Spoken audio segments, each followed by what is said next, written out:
पर्वत संकल्प न्यूज, अब हर खबर आप तक।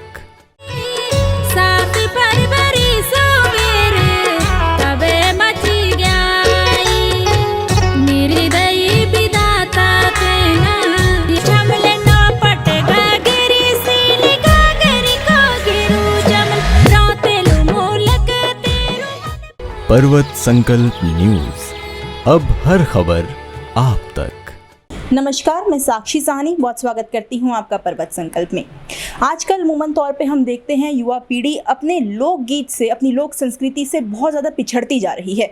इसके पीछे के विभिन्न कारण हैं, लेकिन सबसे प्रमुख कारण इसका ये माना जाता है कि आजकल लोग फैसिनेट बहुत जल्दी हो जाते हैं और हम लोक संस्कृति को कहीं ना कहीं उतनी प्रमोट नहीं कर पाते जितनी प्रमुखता से हमें उसे प्रमोट करना चाहिए। इन्हीं विभिन्न मुद्दों पर बात करने के लिए हमारे साथ लोक गायिका मौजूद हैं। रेखा रावत जी इनका नाम है, बहुत स्वागत है आपका।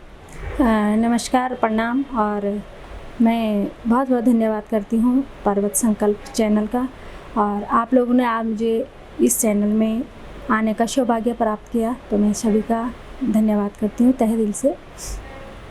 मैम, सबसे पहला क्योंकि जैसा आपने अपना इंट्रोडक्शन दिया, तो हम सबसे पहले ये जानना चाहेंगे, क्योंकि विभिन्न हमने आपके गाने सुने और बहुत ही बेहतरीन आवाज़ से जो है ऊपर वाले ने आपको नवाजा है। तो अगर कोई लोकगीत अगर आप सुना सकें गढ़वाली में हमें या किसी भी भाषा में। हाँ जी, ज़रूर। मेरा जो अपना चैनल है, जय माँ फ्राई चैनल है, अपना ऑफिशियल चैनल है, और मैं अपनी संस्कृति के लिए, अपने कल्चर के लिए, और जो हमारी वेशभूषा है, जो हमारी बोली है, हमारी गढ़वाली, कुमाऊनी, जौनसारी, जितनी भी हमारे संस्कृति में आते हैं, हमारे समाज में आते हैं, तो हम गीतों के माध्यम से मैं आज की जो नई जनरेशन है उनको यही प्रेरित करती हूँ कि ये हमारे रीति रिवाज हैं, ये हमारी बोली भाषा है, ये हमारे कल्चर वेस के जो हैं। क्योंकि आजकल आपने देखा होगा कि बहुत सारे डीजे सॉन्ग चल रहे हैं, लेकिन वो क्या है कि एक उनका लिमिटेड टाइम है, वो चलते हैं और वहीं स्टॉप होते हैं, क्योंकि वो कल्चर से नहीं जुड़े हैं। और हम लोगों का जो है, मेरे जो गाने हैं वो या तो कोई घटित घटना पे होंगे, और या फिर मेरे संस्कृति पे होंगे, या मेरे रीति रिवाजों पे होंगे, और सुरक्षित मैंने खुद ही लिखे हुए हैं और खुद ही अपने चैनल के लिए गाए हुए हैं। तो मेरा जो सबसे पहला एक भजन था वो माँ भगवती का भजन था, और वो रुद्रांश इंटरटेनमेंट से मैंने सबसे पहले नवरात्रि में वो निकाला था। तो मैं 2 लाइन उस भजन की आपको सुनाती हूँ। दुर्गा माँ भवानी तेरो मंदिर सजी गे, दुर्गा माँ भवानी तेरो मंदिर सजी गे, नवरात्रों में देवी को मनाने लगी गे, नवरात्रों में देवी को मनाने लगी गे। प्रथम देवी शैलपुत्र, द्वितीय ब्रह्मचारिणी, प्रथम देवी शैलपुत्र, द्वितीय ब्रह्मचारिणी, हाथों शंख चक्र खड़ग खपर धारणी, हाथों में शंख चक्र खड़ग खपर धारणी, दुर्गा माँ भवानी तेरो मंदिर सजी गे, नवरात्रों में देवी को मनाने लगी गे, नवरात्रों में देवी को मनाने लगी गे। अरे वाह, बहुत ही बेहतरीन आपने समा हमारा बांध दिया। एक सवाल मैं आपसे पूछना चाहूँगी, एक महिला होने के नाते, क्योंकि मैं भी इस चीज़ को समझ सकती हूँ, जब हम किसी प्लेटफॉर्म में आगे बढ़ते हैं या कोई ऐसे प्लेटफॉर्म पे जाते हैं जो लोगों से ज़्यादा जुड़ा हुआ होता है, तो ऐसे में महिलाओं के ऊपर बहुत ज़्यादा तंज और रोकने की कोशिश की जाती है। क्या ऐसा कभी अनुभव आपको हुआ आपके जीवन का? हाँ, बिल्कुल हुआ। देखो, वैसे तो इस जो मेरा ये कल्चर वेस जो हम अपनी संस्कृति के लिए काम कर रहे हैं, तो इसमें मेरा शुरू से मतलब जैसे गुनगुनाने की प्रैक्टिस होती थी, तो वो तो पहले से ही था ही। लेकिन क्या होता है कि आदमी अपने परिवार और अपने बच्चों के भविष्य भी हमारा पहला है, तो इसलिए मैंने पहले अपनी संस्कृति के साथ साथ, मतलब अपने परिवार के साथ साथ संस्कृति का सम्मान नहीं कर पाई। और 2020 से जो है कि मेरा परिवार हेल्पफुल हो गया, तो मैं अपनी संस्कृति से जुड़ गई। और मेरा एक जो पेज है जय माँ फ्राई करके, तो वो पेज इसलिए है, जैसे बड़े सिंगर तो हर जगह है ही, और हर प्लेटफॉर्म पे है ही, हर कोई पहचानता है, और बहुत सारे ऐसे लोग हैं कि जिनकी बहुत अच्छी कला है, और वो आगे नहीं बढ़ पाते हैं, तो उनके लिए मेरा एक लाइव प्रोग्राम है, मेरा जो जय माँ फ्रांस चैनल है, तो मैं हर रोज़ उन्हें इनवाइट करती हूँ और उन्हें मैंने ऑनलाइन के माध्यम से उन्हें प्लेटफॉर्म दिया है। और जो भी मतलब जिसकी, ये मेरी हमेशा कोशिश रहेगी कि जिसकी अच्छी गायकी है या अच्छे कवि हैं, लेखक हैं, तो उनसे मैं प्रेरित होती रहती हूँ, और जिनका मुझे लगेगा कि बहुत अच्छा है तो मैं उन्हें ज़रूर शुभ अवसर दूंगी अपने चैनल में गाने के लिए, अपने साथ गाने के लिए, और अपनी कल्चर, अपनी बोली भाषा का जो भी मेरे से विशेष सहयोग होगा, मैं हमेशा खड़ी रहूँगी। ये तो बहुत बेहतरीन बात आपने कहीं ना कहीं कही, क्योंकि यही सवाल मैं अगला आपसे पूछने वाली थी कि कुछ लोग ऐसे होते हैं जो आर्थिकी तौर पे बहुत मजबूत नहीं होते, कुछ के तरफ जो है परिवार का संयोग नहीं होता, और कुछ जो है पैसे की वजह से गाने को आगे, अपनी पेशे को आगे नहीं बढ़ा पाते। तो अगर ऐसे आर्थिकी तौर पे कमज़ोर लोग अगर आपसे जुड़ना चाहें तो क्या उसका भी कुछ साधन है कि आकर आपसे संगीत सीख सकें, या लोक संस्कृति के गाने, या इस तरीके से कुछ? संगीत सीखने की जहाँ तक बात है, क्योंकि मैंने भी अपने कोशिश से और अपने मतलब हिसाब से जो मेरा मीडियम वर्किंग है, मैंने इसी से इस लोक गायन का मतलब आगे बढ़ाया।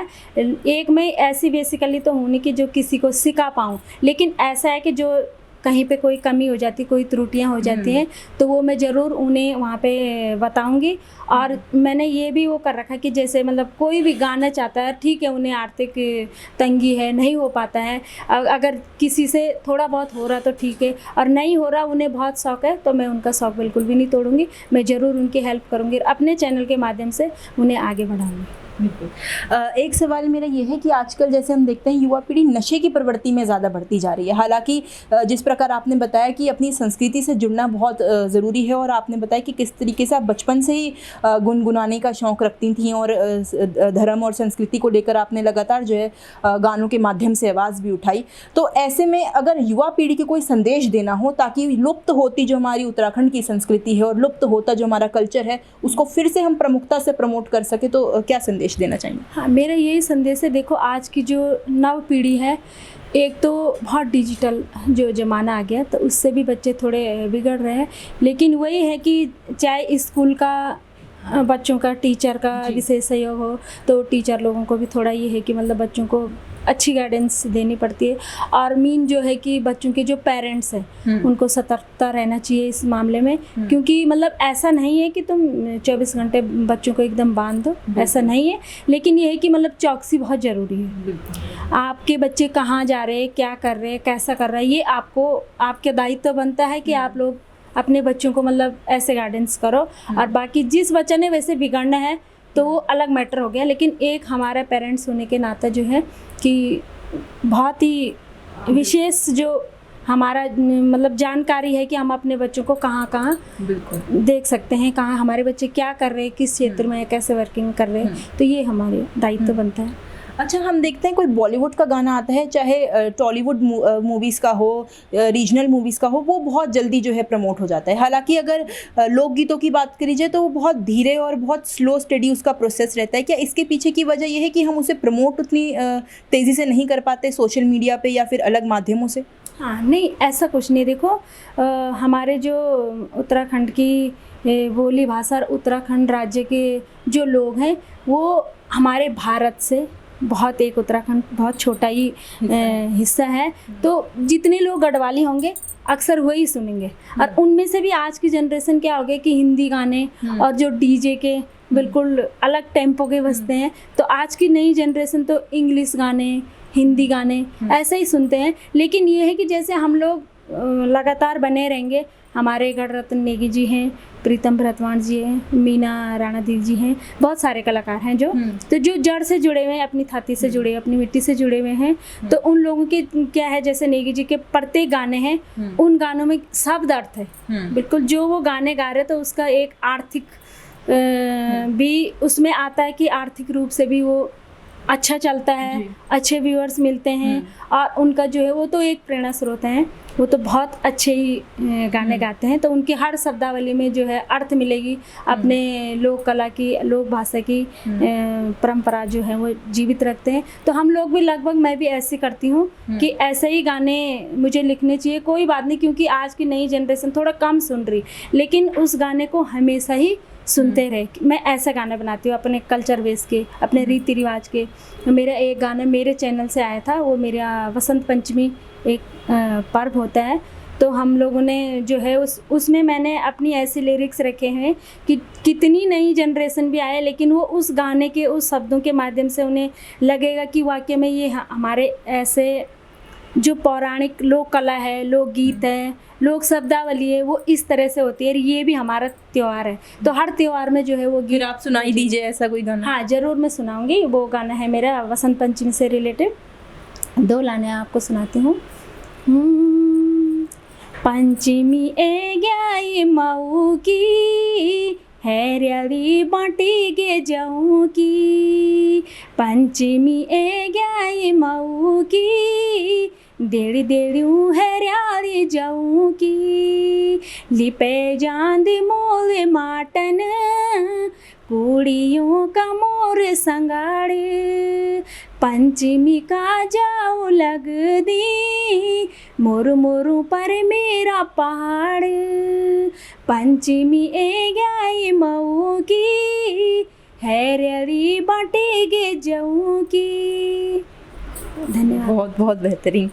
अच्छा, अभी हम बात कर रहे थे तो एक अंतिम प्रश्न मेरे दिमाग में आता है। व्यक्तिगत तौर पे मैं ये सोचती हूँ कि जैसे आपने बात करी कि हमारा उत्तराखंड एक छोटा सा हिस्सा है भारत का, हालांकि बात आपकी बिल्कुल सही है, लेकिन हमने ये देखा है कि उत्तर प्रदेश के जो हरियाणवी गाने होते हैं या फिर जो पंजाब साइड के पंजाबी गाने होते हैं, उनका क्रेज़ ज़्यादा देखने को मिलता है। इसके पीछे की क्या ये भी वजह है कि कोई बड़ा चेहरा इनमें कलाकार के रूप में उभर कर आता है? नहीं, ऐसा तो नहीं है। देखो, जो पंजाबी सॉन्ग है, गढ़वाली सॉन्ग, मतलब अदर, गढ़वाली से छोड़ के जो अदर जो भी हैं, तो उनमें क्या है कि जो हमारे गढ़वाल के बच्चे हैं तो वो भी हिंदी को ज़्यादा महत्व देते हैं। और हमारे गढ़वाल के बच्चे, मेन बात क्या है कि जैसे हमारे गढ़वाल के जो बच्चे हैं, जब हम ही अपने घर में अपनी गढ़वाली बोली भाषा नहीं बोलेंगे तो हमारे बच्चे कैसे कैच करेंगे, वो कैसे समझेंगे। तो वो एक नेगी जी का गाना है कि बिंग जाता हूँ बचाता नहीं, यही बात है। मतलब उसमें यही अर्थ देता है कि समझ तो जाते हैं बच्चे, लेकिन बोल नहीं पाते हैं। तो समझने में और बोलने में बहुत अंतर है। समझ तो जाता आदमी, लेकिन उसे कैचअप ही नहीं कर पा रहा, तो उसका कोई फायदा नहीं, कोई दायित्व नहीं है मेरे हिसाब से ना। तो जैसे मतलब हम अपने घर में अपने बच्चों से, अपने बुजुर्गों से, हो सके तो आस पड़ोसी से। मैंने देखा एक जगह, मैं अभी कुछ दिन पहले बद्रीनाथ में गई थी, तो मेरे पेज के माध्यम से वहाँ के जो पंडित जी थे उन्होंने मुझे पहचाना और बोला, मैम आप यहाँ पे जो है कि एक बद्रीनारायण का सुंदर भजन गाओ। तो देखो वहाँ इतनी बड़ी भीड़, लोगों को मतलब दर्शन के नंबर नहीं आते हैं। और ये मेरा सौभाग्य है कि मुझे वहाँ गाने का भी अवसर मिला है, तो ये मेरा सौभाग्य है बद्री विशाल जी के चरणों में। तो वहाँ जब मैं भजन गा रही थी तो एक पंजाबी थे, तो वो पंजाब से, लेकिन जब मैंने भजन गाया तो वो इतना खुश हुए, उन्होंने मुझे इतना मतलब उत्साहित करा, मेरा उत्साहवर्धन बढ़ाया। बोला आपने जो भजन गाया इतना अच्छा, कह रहे 2 लाइन में आपको सुनाता हूँ। मुझे खुद बोलो 2 लाइन सुनाता, तो मैंने उन्हें बोला आपको गढ़वाली आता? तो बोले हैं तो हम पंजाब से, लेकिन हम गढ़वाल से अटैच रहे हमेशा। तो उनकी इतनी अच्छी गढ़वाली मुझे लगी कि मतलब गढ़वाल के होके वैसे नहीं बोल रहे जो उनने बोला भाई साहब ने। तो मुझे बहुत अच्छा लगा कि अगर बाहर के लोग भी, विदेशों में देखो हमारे जो कितने लोग ऐसे हैं कि जो विदेशों में भी, जैसे कितने लोग मेरे साथ इंस्टाग्राम में जुड़ते हैं, तो होटलर लोग ज़्यादा हैं, तो विदेश में भी वो हमारे गाने को बजा के और सुन रहे, तो बहुत अच्छा महसूस होता है और बहुत अच्छा लगता है कि हमें लोग सुन रहे, हमारी संस्कृति थोड़ा बहुत तो बच रही, ज़्यादा नहीं लेकिन थोड़ा बहुत तो बच रही। तो धन्यवाद। बहुत धन्यवाद आपने समय दिया, और कहीं ना कहीं यकीनन रूह छूने वाली आवाज़ जो है ऊपर वाले ने आपको नवाजा है, उससे बहुत धन्यवाद आप। Thank you so much. ये थी लोक गायिका रेखा रावत जी हमारे साथ, विभिन्न मुद्दों पर हमसे बातचीत करी। साथ में बताया कि अगर लोक संस्कृति से जुड़ना है, अगर आपको उसे यूं ही बरकरार रखना है, यूं ही अपनी सांसों में, अपने दिल में ज़िंदा रखना है, तो बहुत ज़रूरी है कि आप अपने बच्चों को अपने घर से ही शुरू करें और बच्चों को इस चीज़ की आदत डालें कि वो हिंदी इंग्लिश के साथ साथ लोक संस्कृति में भी आपसे वार्तालाप करें और साथ में उसको और प्रमुखता से जो है अपनी आम बोलचाल में उपयोग करें। ऐसे ही रोचक चीज़ों से जुड़े रहने के लिए देखते रहिए पर्वत संकल्प। पर्वत संकल्प न्यूज, अब हर खबर आप तक।